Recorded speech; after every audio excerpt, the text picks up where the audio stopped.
Long ago, in the ancient land of Israel, a queen rose to power whose name would become a symbol of evil, manipulation, and rebellion. Her name was Jezebel.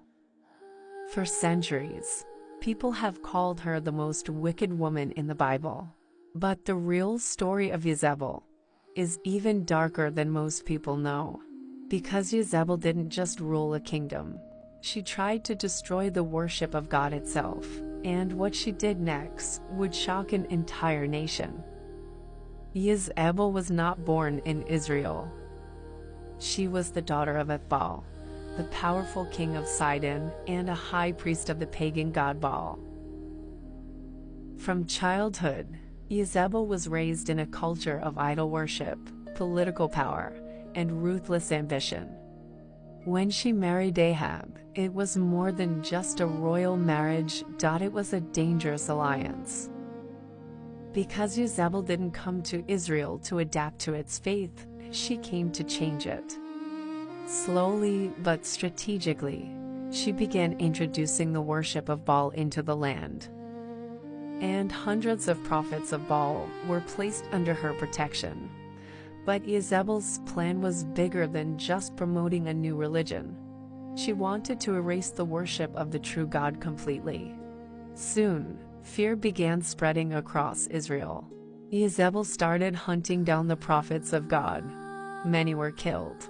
Others were forced into hiding. The nation that once worshipped God freely was now controlled by fear and idolatry. But one man refused to stay silent. His name was Elijah. Elijah stood alone against the corruption spreading through the kingdom.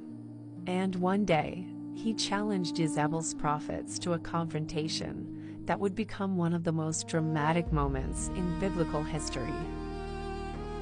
The showdown happened on Mount Carmel. On one side stood Elijah. On the other stood 450 prophets of Baal, supported by Jezebel. The challenge was simple.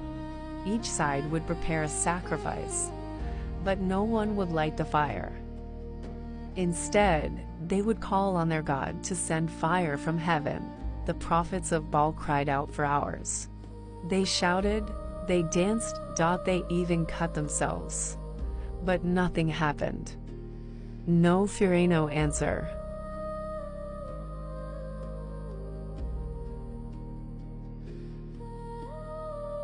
Suddenly, fire fell from heaven. The sacrifice burned. The stones cracked, even the water was consumed.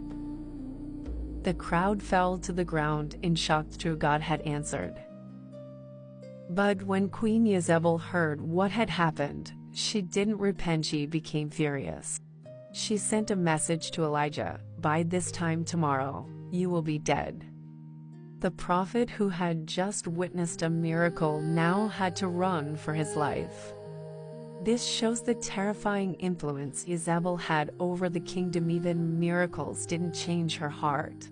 One of the most disturbing events connected to Jezebel involved a man named Naboth. Naboth owned a vineyard near the palace of King Ahab.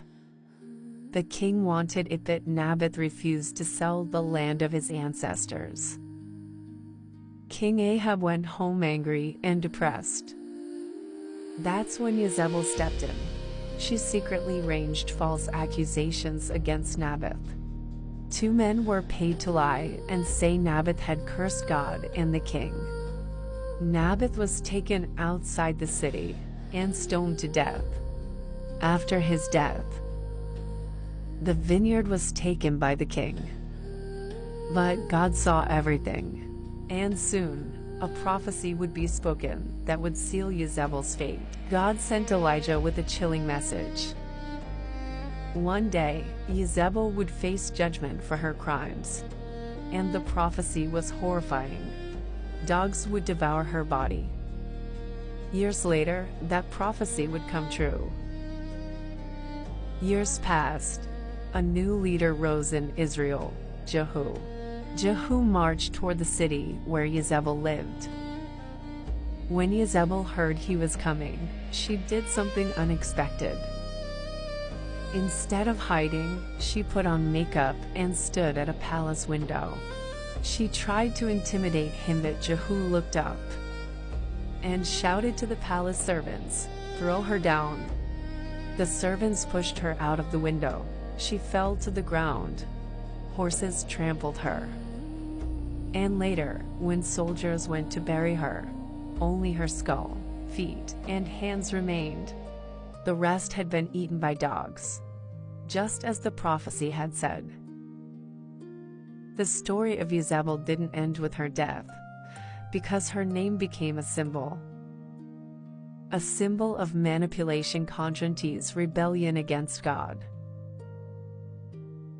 Even in the New Testament, the name Jezebel appears again in the book of Revelation, warning believers about false teaching and spiritual deception.